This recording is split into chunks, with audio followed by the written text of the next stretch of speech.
Ayon sa mga eksperto, hanggang Mayo mararamdaman ang dry spell sa bansa.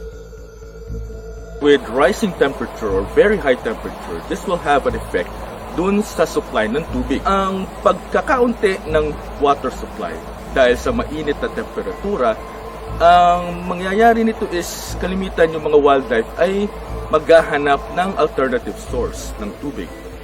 Since water is very scarce, minsan napipilitan silang pumunta sa mga lugar kung saan may mga tao. Of course, sa mga kanal or sa mga malapit sa mga tubig.